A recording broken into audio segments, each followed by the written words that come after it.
Good day. My name is Kanyemba from Cape Town, South Africa, and I've got two ladies with me who are going to introduce themselves. And on the middle is.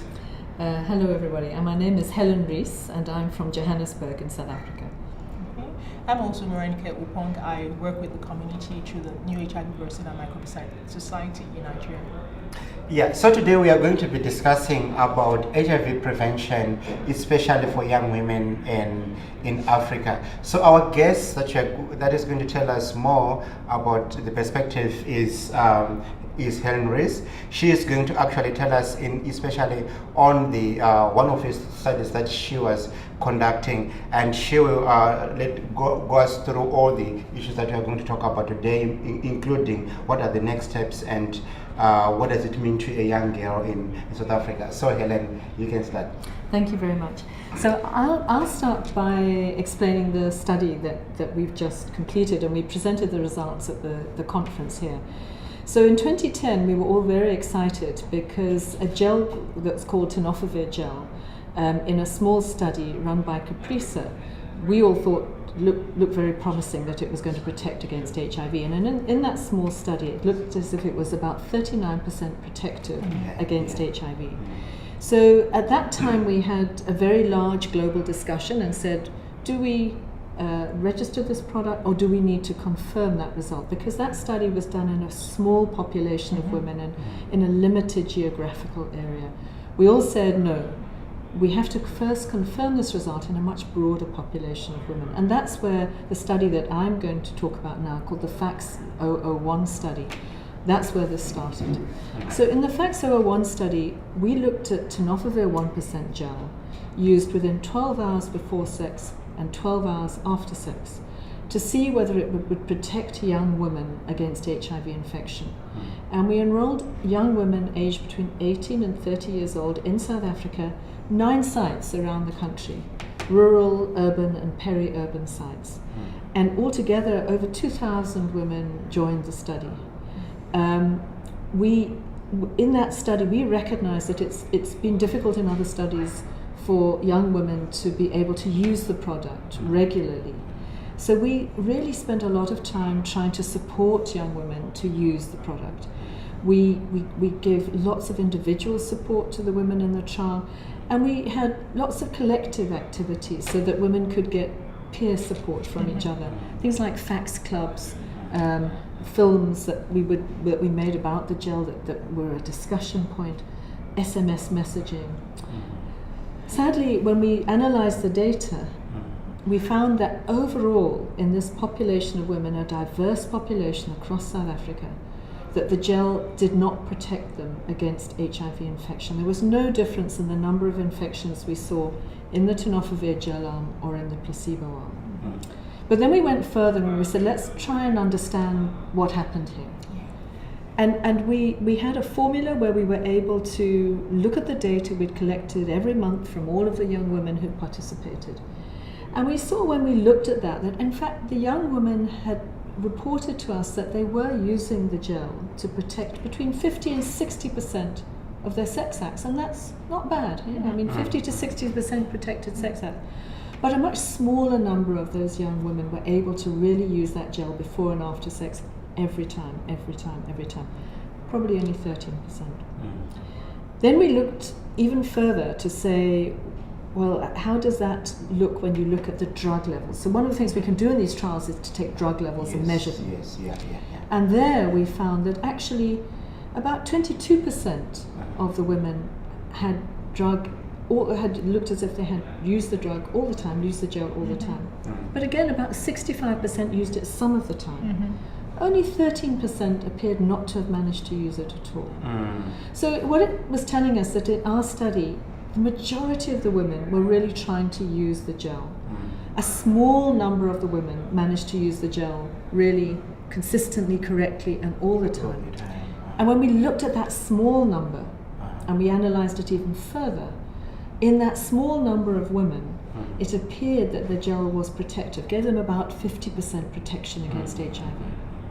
So overall, quite complicated, it's layered. So overall, we said overall in this population, because women couldn't use it consistently to a high enough level, the gel didn't work. But for that small number of women, sort of between 15 and 20%, that small number of women who managed to use it consistently and correctly, we looked at about a 50% protection.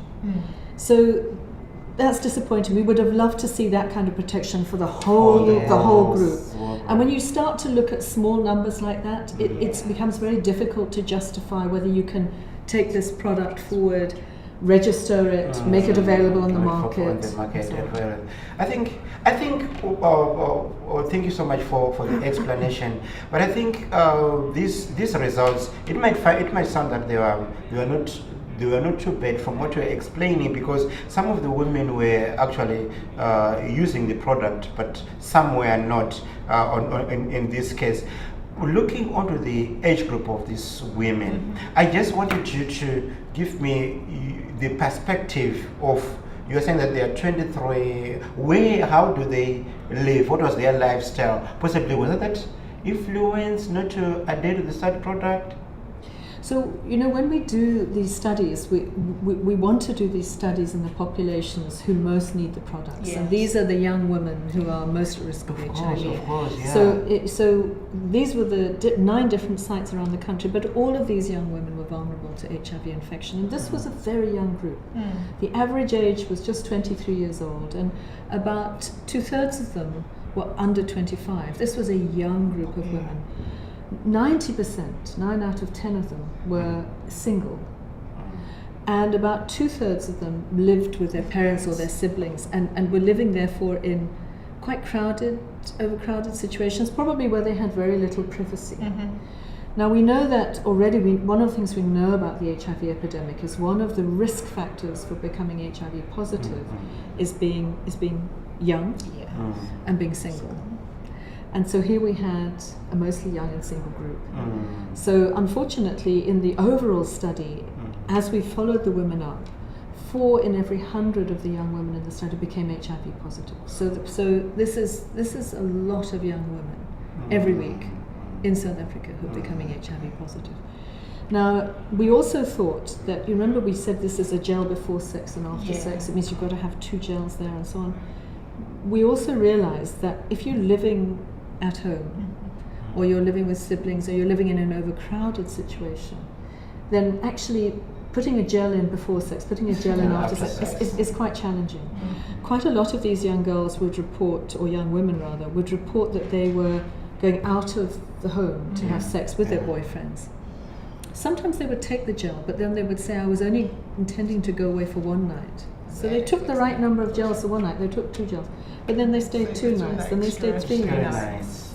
And so it clearly was a challenge for them, given this complex and really quite challenging lives that many of them live. That was one of the things we thought we found. The other thing that we found was that, and we're looking at all of the data that we've got. We haven't finished analysing the data. We're going to have more information. But the issue of intimate partner violence was also an influencer.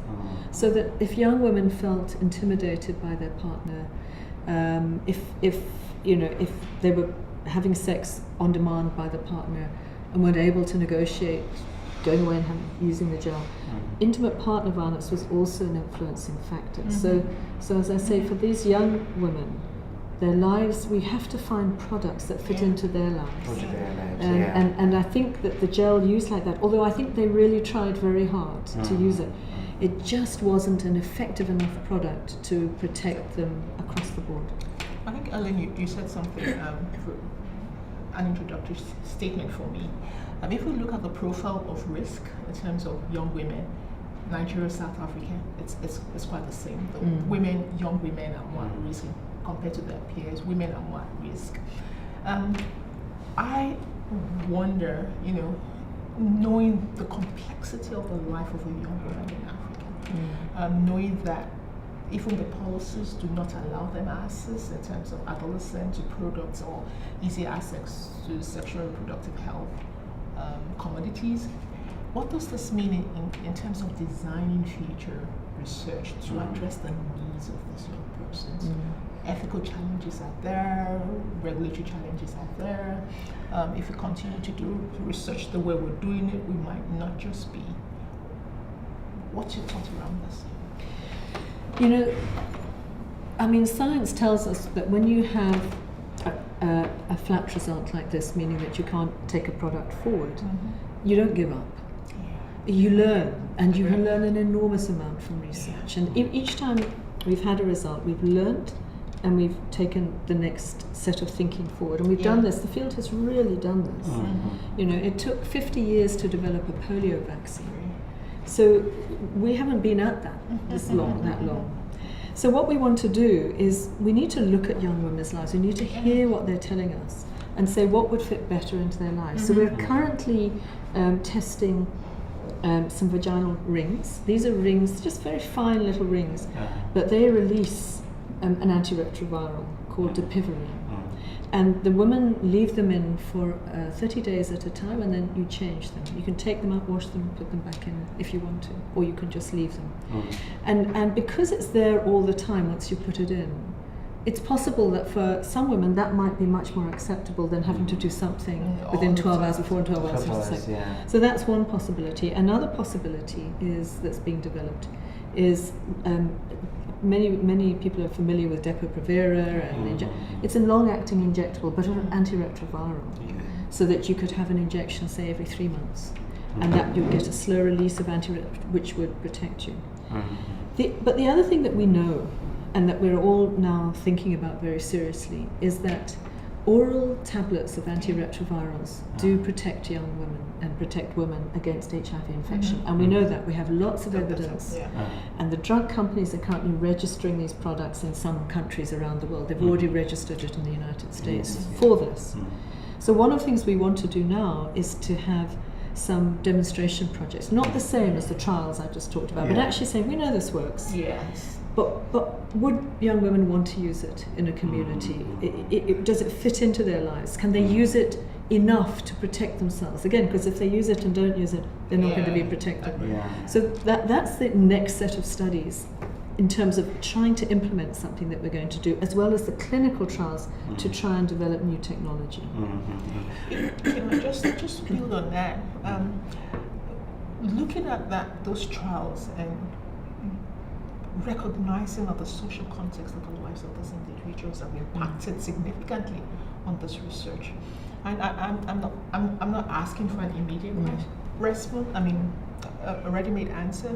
But are there ways where studies can address the context of the lives of those young girls and women in ways that